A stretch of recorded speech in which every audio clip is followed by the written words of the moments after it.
Om Tat Sat. My humble prostrations to the all-pervading Brahman, to my worshipful Guruji, Swami Jyotirmayananji Maharaj, to all the sages and saints of this world, and to you divine souls watching today's satsang.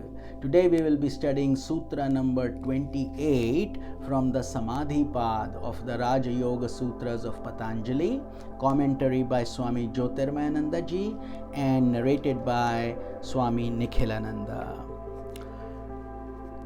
Today's sutra is Tat Japah Tadartha Bhavanam. Let's repeat. Tat Japah Tadartha Bhavanam. So Tat Japa means repetition of that. Tadartha means with the meaning, artha. So think of the meaning of the name. And Bhavanam is feeling.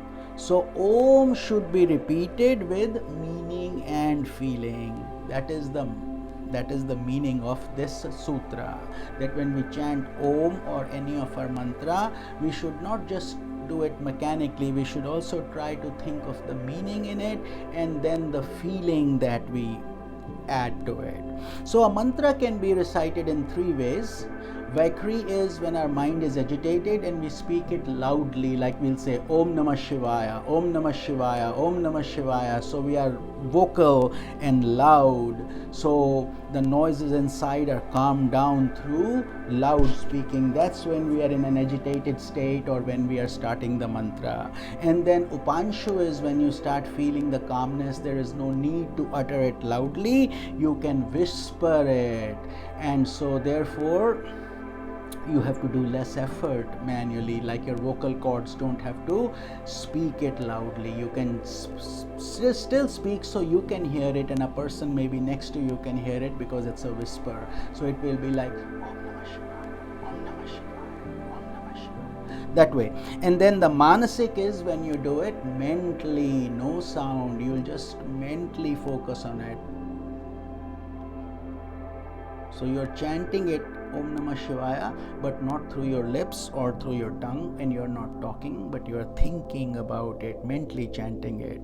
So mental repetition is the most evolved. It's very highly potent because it's at the mental thought level and you don't have to exert so much energy. However, one should not merely repeat Om without reflecting upon its meaning. Remember in the last sutra we had talked about Om and the meaning, how we utter the letter A and then close the mouth with the symbol M, and then everything in between. We talked about the physical, astral and causal levels. So we have to think about that when we are chanting Om, the meaning. Along with its repetition, he should direct his mind to God by thinking about the nature of God. So use your imagination and start thinking about that. Take your mind in that direction towards the spiritual effort.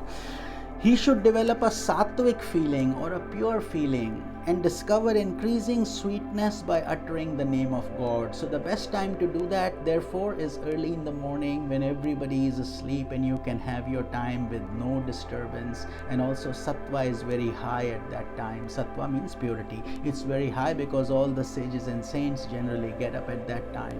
Typically, it's called Brahma Muhurta between 3:30 a.m. and 6 a.m.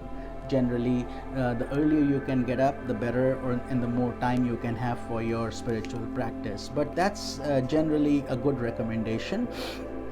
And God is the embodiment of sweetness, or we call him Rasa Swarupa. Rasa means the nectar. We taste his nectar. And he is the embodiment of love, or Prema Swarupa. So he has nectar, Amrita, which is Amrit taste, and then also he has Prema Swarupa, which means full of love, and he is the center source and sustenance of this creation. He is the center being that is bringing precision to the whole world. He is the inner witness of all thoughts and feelings. He is always with you. He is one's true identity.